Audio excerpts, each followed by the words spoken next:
Chaz Wilson here, visited with Dave Jenks, Dean of the Master Networks University. Today we're going to talk a little bit of the overview of the 5 business disciplines. So, where did these 5 disciplines come from? Well, they came from my experience. Over 25, almost 30 years of working with entrepreneurs, businesses, solopreneurs, building their private practices into business, people taking businesses to a big level, building nationally built franchise systems at a high level. And what I discovered in my research of this, and it's part of the books I've co-authored, is that there's a path. And it's always the entrepreneurial creativity and energy that drives anything. So the most important asset in a business is the entrepreneur themselves. However, that entrepreneur needs to have a track to run on. And every business, really interestingly, Chaz, is 2 businesses. There's the business of the technical service I provide. I might be a specialist in law or accounting or health and wellness.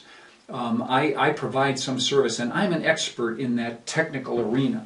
That's what gives me value. That's the core. But then on the other hand, if I'm going to build it into a business, there's a set of disciplines that I have to master as a business person to take that practice and turn it in fully to a business. And in my research, to me, there are 5 disciplines that you have to master. And we know the first is missioning.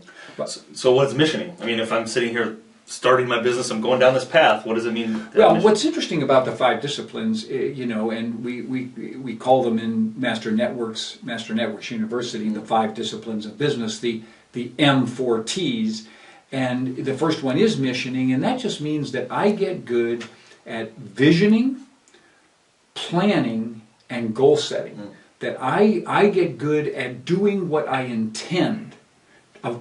It's the most creative part of being an entrepreneur.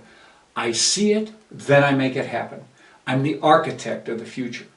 But there's a set of skills that are part of that. And so in Master Networks University, we really delve into what are they? How do you master them? How do you get good at making things happen the way you want them to? So I've as you said, the M4Ts, I've created a mission, a goal plan, I'm creating my vision.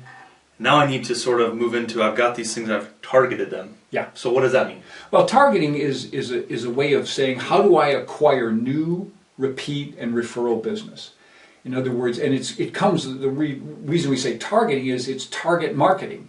It's knowing who your ideal client is. You know what they need, what you can do for them that will benefit them, where they are, where they're paying attention to, what will attract their interest, what will get them to meet with you, what will get them to check out your product or service, and then ultimately being able to present them in a way so that they work business with you. So it's the whole marketing and sales end of your business, how to get more and more people to do business with you. So I've created my vision, I'm targeting who those new customers are. And there's one more. There's an XT. Where am I going now? Yeah, now you're going to tracking. Yeah. Okay, because what you find in business is what you measure improves. It's an interesting thing. We say feedback is the breakfast of champions. In other words, when you get feedback on what's happening, it automatically starts to improve. So great entrepreneurs, and people who aren't entrepreneurs don't understand this, so they really don't put much effort on it, but great entrepreneurs keep track of key numbers. There's really 7 key numbers that we teach people to keep track of.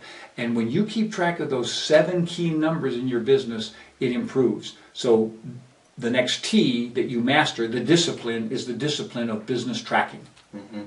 Which then moves me to, I've got my target, I've tracked it, now we get into timing. We do, and timing is an interesting thing because entrepreneurs must become masters of time management. Because they are doing everything at the beginning. It's almost chaos. There's so many different things they have to pay attention to, so many moving parts. As the business gets more complex and more fully developed, there's more and more things they have to pay attention to. So the question is, how do I manage my time? How do I get the most out of my time? And then this is the secret of it. How do I build a rhythm in my business so that all the right things happen in a more systematic, automatic, calendared way? Not to be rigid, but to be productive. So that's the mastering the discipline of timing. And the last T, which frankly is my favorite to talk about because it's an environment we work in often and well, and it's really the base of what we talk about, and that's teamwork and team building. It is. Ultimately, every business has the opportunity to become an entity that has multiple people working in it. Almost every entrepreneur is going to become an employer. However you compensate your people, you're going to gather people on a team. So the key of the teamwork discipline is how to know what talent you need, how to find them and attract them to you, how to compensate them and reward them so that they stay with you and you maximize their performance, and how you get people to work synergistically together. And then ultimately, actually, in your business enterprise, how you build a culture that's self-supporting, self-enhancing. You don't have to manage it every moment because it self-manages. That's the power of teamwork. So we have these 5 disciplines, right? And this will be a base for a lot of the curriculum and the courses and the instruction we have with the university. Any final thoughts on the disciplines of what it means to me as a member sitting here watching this? Well, one of the things that's the power of Master Networks is you're building a common language for how we talk to each other. We may have very different kinds of products or services we provide, but we build a common language of being entrepreneurs and business leaders. So when we start to use these words from these disciplines, and we start to look at the 7 things you track, and we start to look at the 5 steps of hiring, and that we're sharing this common wisdom, and we can help each other grow with it. Mm-hmm. So we look forward to being able to deliver this great and tremendous content on the 5 disciplines to help each of us grow our businesses.